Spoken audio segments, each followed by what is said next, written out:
Welcome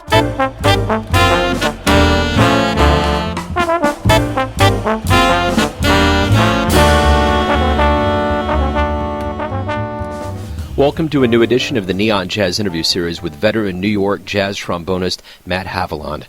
We talked to him on June 26, 2020, during the COVID-19 world of no live jazz about his latest 2020 CD, Something to Say. Over the years, he has performed with some of the top names in jazz and popular music like Illinois Jacquet, the Vanguard Jazz Orchestra, Blood, Sweat and Tears, Mingus Big Band, and even Lionel Hampton. And he's toured Europe, Scandinavia, Russia, Japan, the Caribbean, and across the United States. Get to know him and dig this interview. Where are you located? How's everything going? I'm in the city. I'm in New York. Everything's going okay, strange times, of course. And, we're just kind of getting through it like everyone else, but things are good.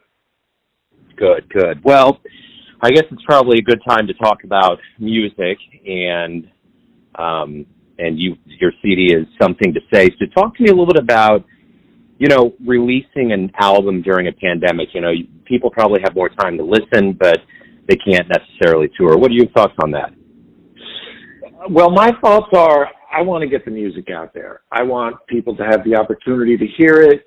And, having gone through all the efforts related to, writing music, arranging music, getting it recorded, getting together some fantastic musicians. The way I feel is we'll catch up later on the performing end of it. And, the live performances, whether they are, deemed a release, celebration or whatever, or just another opportunity to take the music to the people, that'll come in time. It may come in the fall, right around release time. The official release date is August 28th. But I'm not anticipating, that things are going to be open enough. There just might be a few opportunities at that time and then some later. Well, let's get back to the beginnings of your life. Talk to me a little bit about your childhood and how jazz became your life. Well, I was born in Des Moines, Iowa, actually, but raised in New Jersey, in Summit, New Jersey. And my family had several artists in the family. Both of my grandmothers, for example, were visual artists. My parents always had an appreciation for the arts and had a nice, small but nice music collection. And so, I was playing baritone horn in the school band, just like everyone else. I picked an instrument. But as I started listening around middle school to some of my parents' records, I got really into, hearing some horns played really well. And, they had a record by Al Hurt, who was a phenomenal trumpet player. For those who haven't gone back and checked him out of New Orleans. And, some other things, a couple, Duke Ellington record, this and that.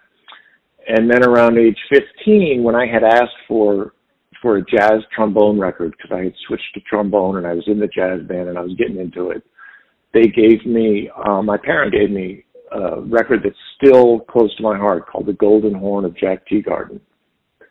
And so Teagarden's been a long time hero of mine. And then I slowly got into things more, started listening to the radio more, got deeper into some other recordings, musicians, trombone players, Jimmy Knepper,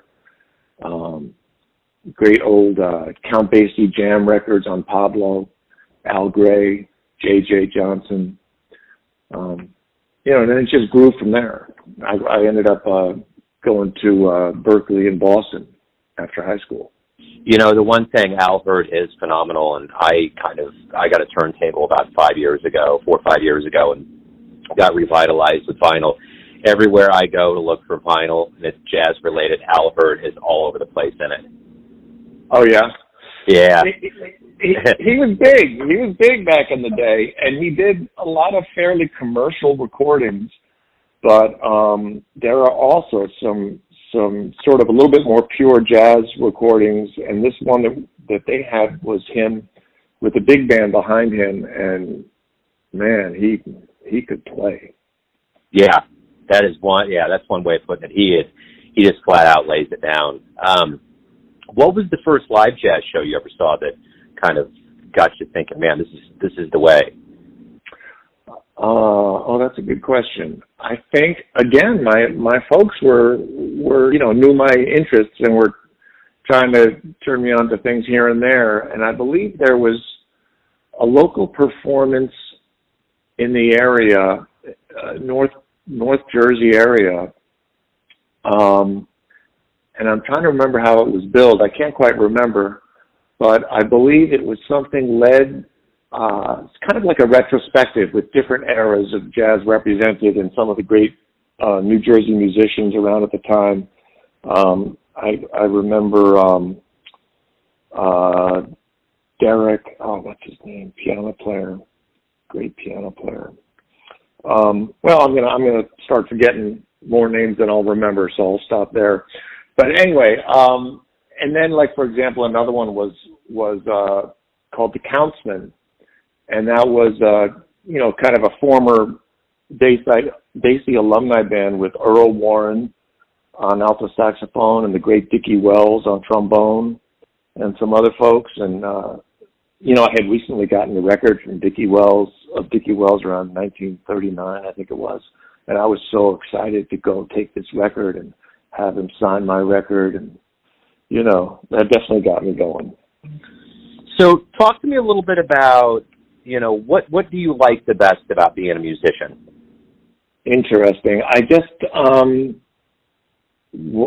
I am just moved by both performing and listening, but when I'm performing live or just hearing some music that I wrote performed, it's kind of an indescribable feeling to just hear it reverberating, and of course sharing that with other musicians on the bandstand, and just really appreciating the talents and out and out brilliance of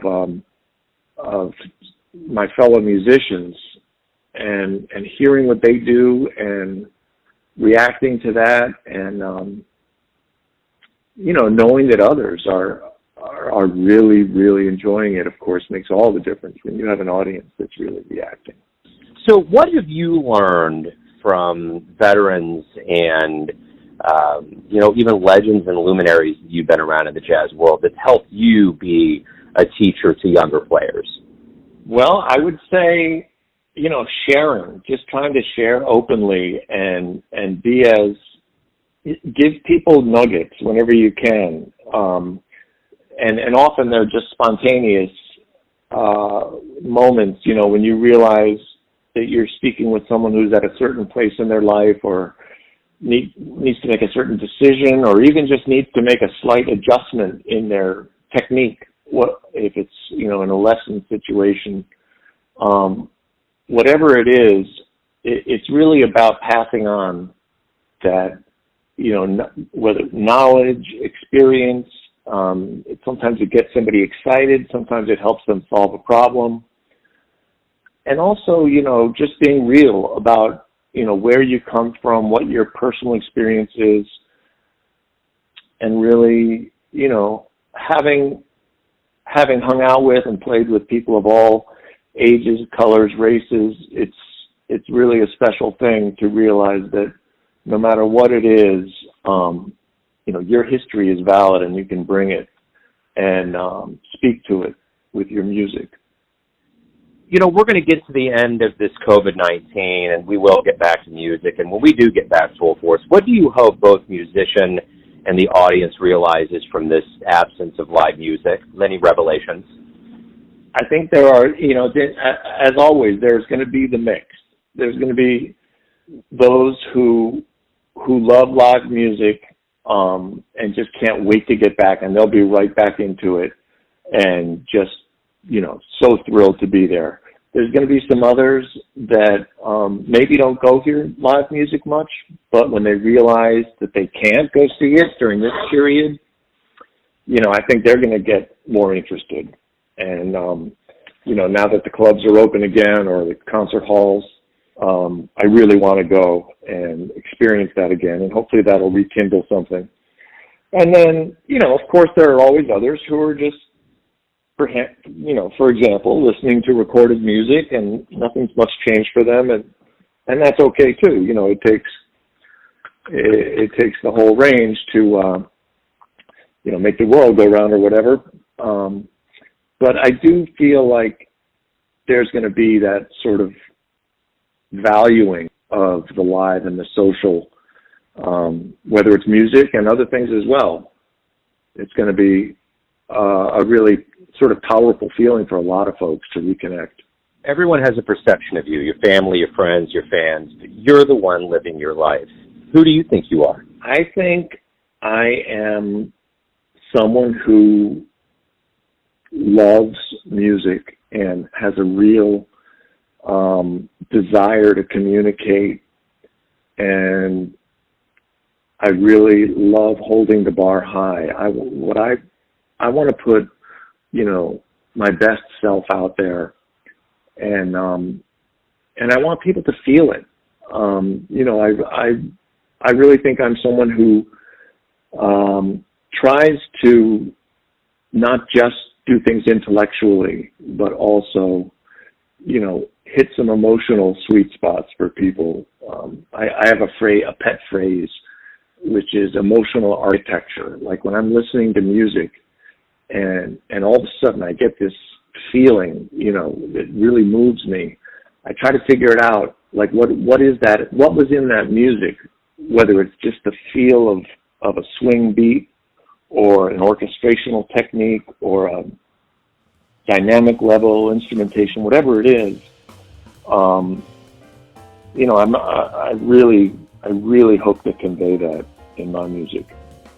Hey, thank you for taking some time out to talk about the music and this strange, surreal world we live in. I appreciate it. All right. Thanks so much. Thanks for listening and tuning in to another Neon Jazz interview, where we give you a bit of insight into the finest players in New York, Kansas City, and spots all over the world, giving fans all that jazz. And thanks to Matt for his time, music, and story. If you want to hear more interviews, go to Famous Interviews with Joe Domino on the iTunes Store. Visit neonjazz at youtube.com, and for everything Neon Jazz all the time, go to the neonjazz.blogspot.com. Until next time, enjoy the jazz, my friends.